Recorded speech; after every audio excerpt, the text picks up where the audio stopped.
Mbega wange ku kitebe ampeereza video eno.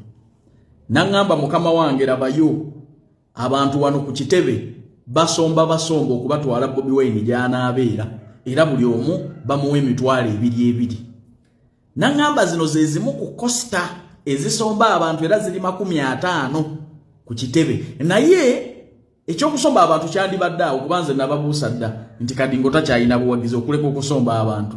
Naye ne mukwata abantu abandigenze mu basi 2 ne mumanyiga mu costume olwokuba mwagala okulaga abantu nti muyina abantu. Nabagamba abantu bano we babeera wonna abantu bajja nabo buzi. Kati baawulidde nti President Museveni ali munyonyo agenda kutongoza manifesto. Ne mugamba mbukanaffe katulage ensimbu tuyina obuwagizi. Tutwala abantu Kadingo gyagenda okwogerera labish. Njagala kubajjukiza nti President Museveni temumusobola mulekerawo kumwerijjamu kubanga kati essaawa eno mbe exposing nti n'abantu ababeera mu kulaaleza mwe musasula basasule. N'olaba namungi w'omuntu azze ku kitundu naye nga tamanyiddwa na mu kitundu. Mulaba abantu bawagira balinga abafiirawo naye nga basasule. Bye bino bye mbagamba. Kati essaawa eno mbalabisiza nti abantu mutikka batikke ate nga bonna basasule kyebiri. Abandigenze mu basi 2 mubanyiga mu costume nupo mulekerawo omuze gw'okusomba abantu kubatwala Bobi Wine gyana abeeranga. Mukolenge naali mukati eri wali munyonyo abantu beetwala bokka ate nga bayina obuwagizi obuli organic obutali busasule. President Museveni kubyakoledde abantu wano kizibu nnyo n'okuwa omuntu essente n'azikkiriza mbu agenda kuwagira era ebyokusasula abantu n'ebyokusomba abantu biri mu nupo. Mulekerawo kusomba abantu mbabuulire biki bye mugenda okubakolera. Bagenda kubalonda era neralaaleza mwe ziri bajja kujja. Nebino ebya costo kusomba abantu ne mubanyiganga abantu abatalina makulu ne mubatikkanga emigugu bino koma. These stupid things must stop. Neno omuntu gwenjogeddeko naye wa monda nnyo era simanyi video eno bwe nakuyisa Kenzo mukwano gwange naye bino katubigamba abantu. Kenzo zino ze zimu ku nsonga lwaki yakweka nnyo kitaawe. Era President Museveni yakoze bubi nnyo Eddie Kenzo kuba obulamu bwe bwonna tayagalangako kubeera ekyo kituufu kyali. Eddie Kenzo ono mujjukire nti yakadda buzze wa muzeeyi y'omu ku bantu abaali bataagalira ddala gavumenti yeno era nga takkiririza mu ebyo ngeri gyeyisaamu bantu. Ennyimba ze muzimanyi n'ebirala. So kyali kijja kuba kibi nnyo Kenzo okumugamba nti mwana wa mulwanyi ng'atwalwanisa gavumenti yeno. Ekyokubiri Kenzo ono yejje kuva ku zero talina support ya family ye wadde nga taata we musajja wa amaanyi nena mwe mukimanyi nnyo nti osobola okubeera nti oli mutabani wa mulwanyi obanga taata we yali mugagga gwe n'otafiibwako. Naye singa bagamba nti oyo mwana wa gundi ng'erinnya livuga oba yali musajja wa amaanyi success zo zonna basobola okuzissa ku kitaawo gwe n'omaliriza nga effort yo togyeyagaliddemu. Buli omu alaba bikugwana kubanga taata we yakola nnyo naye nga tolina contribution ya kitaawe. Ekyokubiri Eddie Kenzo tayagala kumwata akinga ku byayita bya kitaawe. Mugenda kulaba abantu bangi abavaayo oyo jjano gundi yatugono ono jjano gundi yakola bino be batutulugunya. Eddie Kenzo tayagalira ddala kumugatta na byayita bya kitaawe. Kyova olaba nti muleeta interview mpitirivu ng'abuzaabuza nnyo ku bya taata we yo Eddie Kenzo. Fenna njagala tukkirize nti taata we asobola okubanga yali w'amaanyi naye nga takulinaako contribution. Eddie Kenzo musajja yejje from zero paka wali olwaleero. Ekyokubiri bannayuganda mubamanyi olwaleero President Museveni bwe yabagambye taata we Eddie Kenzo mugenda kulaba ababibungeesa nze yantulugunya wano be battanga abantu gundi. So Kenzo ng'omusajja ayagala okweyagalira mu maanyi ge yagaana okwehaata akinga ku legase ya kitaawe ate nga mutuufu kuba olwaleero ogenda kulaba abajjayo obujulizi nga taata wa Kenzo bwe yabatta abo be batulugunya abantu olaba buli kirungi kimugwana n'osangulawo ne bino bye yeekoleredde. Eddie Kenzo mutuufu. President Museveni wamukoze bubi nnyo Kenzo okwogera nti mutabani wa mulwanyi ate mutunulire Kenzo wadde mutabani wa mulwanyi naye Kenzo ye muntu ali hambo wano gw'olinnyako ne weetambulira teyeemanyi kubanga yamanyi kyali tisirwa kitaawe naye byonna byali abyejje wansi. Ebyo mbijje munda nnyo Eddie Kenzo mukwano gwange ojja kunsonyiwa naye gega amatuufu.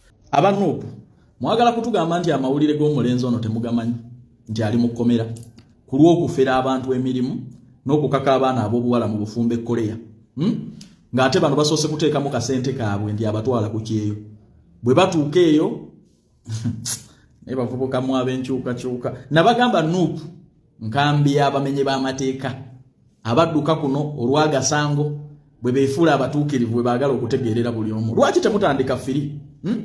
Ono yesi activist ng'abalala, ono si freedom fighter, ono si soja ng'abalala bwe mubayita wano. Lwaki temutandika firi?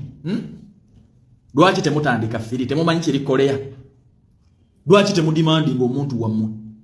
Wama at breaker, how are you? Nawe bangambye ku file kwoli kubalumiriza omuntu ono kubwo kufera emirimu e Korea n'abaana abawala bwe batuuka eyo ng'ate mulina kuzanya chiki chaka bwaleeta omupya nga gw'omukadde onoonya gy'olaga. Bangambye ku file kwoli nkutumirako nnyo naye aba Nuupu mugamba abantu amawulire agali e Korea ku komoledi wammwe. Tetwagaliza muntu yenna kukomera naye kituluma nnyo abantu bamwe bafuna ebizibu ebituufu ebiri genuine kwaga agasango ge baba bazizza ne musirika nga wane ebyobulimba muvaayo ne mutabukira buli omu. Kati lwaki temutandika firi? Bibaswaza ebyokubba abantu nti babatwala Korea kubafunira mirimu. Bibaswaza ebyokufubinta abaana abawala. Namugamba wano weerijja mu bujingo neteri yerizze mu bujingo n'amaliriza bulungi. Olwaleera oliwa? Oliwa. Oyo bujinga ali anointed. Is God sent. Teri amwerize mu Uganda amaliriza bulungi. Kali musajja wamwe wuyo. Byonna ebyamutuukako ne byaliko mu bimanyi bulungi nina mu bibaswaza okwogera. Mutubulire. Negano muga breaking. Era kwagala kudda misontu wanga gino naye kino ekyana ekyetikana kati mu eri ettwe. Yageze ne kikola video neteeka abantu abasinga ku bunkenke bankubidde amasimu bagamba laptop baloga bakukutte. Naye content yalabika muki mutono kati mu Semika Minani we nakolera video eyo nga nkimanyi bulungi nti oli ku bondi. Era nakimanya nti ojja kuvaayo nnyanukule. Eyo ye bondi kwe bakuteera. Era we reportinga buli lwakubiri. Mbadde nsaba owe ku bantu ku mpapula kwe bakujjanjabira. Kuba ogambye ekyali kyakubuza bakujjamu erinnyo. Bw'ogenda mu ddwaliro lyonna olaba n'agaawa ne Uganda gakuwaayo akawandiiko nti obaddeko mu ddwaliro. Mbadde nsaba improving along oleeta akawandiiko ke bakuwa mu ddwaliro. Kubanze police bond yo njirina abamanyi system ye Korea mugimanyi bulungi. Eno si ye bond gye bawa omuntu nga bamukutte. Wamala mu custody ya police week says ebyebweru tubimanyi bulungi tebayinza kwongera kusiba bbanga lisukkaawo paka nga bamaze okukuŋŋaanya obujulizi obukutwala mu kkooti. Era osobola okuvanga n'ewaka n'ogenda mu kkooti paka lwe bali kusalira. We reportinga buli lunaku lw'oku era ogenda kubeera ne kkooti omwezi guno ogutandise ku misango gye nayogerako. Kati Semika mbadde nsaba obeere siro kuba ne ba victim nsobola okubaleeta online. Nze Kayanja nsobola okukukuba okuogoloza bw'otangenda bulungi. Semika mbadde nsaba ongende siro Semika Minani. Ago bwe gabasiga emanya go nago mpuruvinga tulwe ku passport yo. Gikube ekifaananyi ogiteeke waawo. Oba gimpeerezeko mu inbox. Bwe gabasiga emanya go. Kale bulijjo osiga ensigo embi ey'okutemula Abanyarwanda nga naawe ova Kigali. Semika Minani munaaye ngenda mpola nenze byate bino nno byonna byoyitamu nze nkusabira busabizi. Era n'okuvaayo nali nkowoola bannakibiina ky'owagira bakole ku kafiri bakuteekerewo embeera bakulage ku mukwano sajja mu mutima mubi. Sajja mu mutima mubi Semika Minani. Oyinza okutulaga omulimu gw'okole Korea kuleko gw'obufere. Oyinza okutulaga omulimu gw'okole Korea nkutereke sente okuleko gw'obufere. Semika Minani nja kukukwogoloza ate njagala kukuwoninga weesonyiwe pasita Bugingo. Semika Minani wamma yagala okugenda ebweru ewanga oteekamu akasenteko nga visa ekuli mu ngalo neetaaga bawala na balenzi mugenda kuba mukola Saudi Arabia mu malwaliro nga bakiriina ka input katono ddala omusaala guli $1,000,000 bakusuza bakuliisa ate era nga bakujjanjaba. Kati nnoonyaako ku nooti 76-4-17-45-27 oba nooti 7 nooti 67-26-84 yenna agikwata ajja kukulagirira wensangibwa ne wenkolera onsangewo twegweko nkutwala ebweru muntu wange.